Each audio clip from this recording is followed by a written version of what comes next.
Hello বন্ধুরা, দেখো আজকে কি রান্না হচ্ছে। তো আমি এখানে পেঁয়াজি বসিয়ে দিয়েছি। পেঁয়াজিগুলো একটু দেখিয়ে দিই। তো দেখো বেশ বড় বড়ই আছে।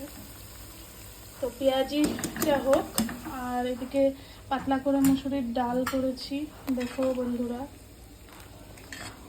খুব একটা পাতলাও করি নাই, অতিরিক্ত পাতলাটা আমার ভালো লাগে না, তো সেই জন্য হালকা পাতলা হালকা গাঢ়, তো সেরকমভাবে করেছি।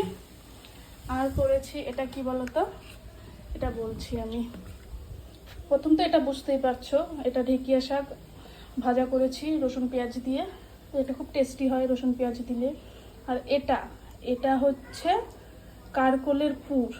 তো এই দেখো, কারকোলটা হাফ করে কেটে নিয়ে ভিতরের মশলা বের করে সেই মশলাটাকে ভালো করে পেঁয়াজ রসুন সব কিছু দিয়ে ফ্রাই করে তারপরে ভিতরে পুর ভরে উপরে হচ্ছে কর্নফ্লাওয়ার লাগিয়ে দিয়ে তারপর হচ্ছে ভেজে নিলেই হয়ে গেল। আর যারা চিংড়ি মাছ দিয়ে খেতে চাও তারা চিংড়ি মাছ দিয়েও ভিতরে পুর দিতে পারো। তো আমরা অ্যাকচুয়ালি ভেজই খাই, আমরা মাছ মাংসটা খাই না, শুধু ভেজটাই খাই। তো সেই জন্য আমরা ভেজভাবেই করলাম। তো তোমাদের দেখে কিরকম লাগছে বলো। আমার তো দেখেই কি বলবো, খেতে ইচ্ছা করছে, কখন হবে তাই ভাবছি। তো যাই হোক, দেখো পকোড়াটাও হয়ে যাচ্ছে প্রায়। এই পাশটাও উল্টে দিলেই হয়ে যাবে। একটু কড়া করেই ভাজবো, ক্রিপসি না হলে না ভালো লাগে না। আর এইদিকে দেখো ভাত হয়ে গেছে, আমি নামিয়ে নিয়েছি। তো বন্ধুরা চলো, পুরো ঘেমে গেছি, রান্নাটা কমপ্লিট হয়ে যাবে।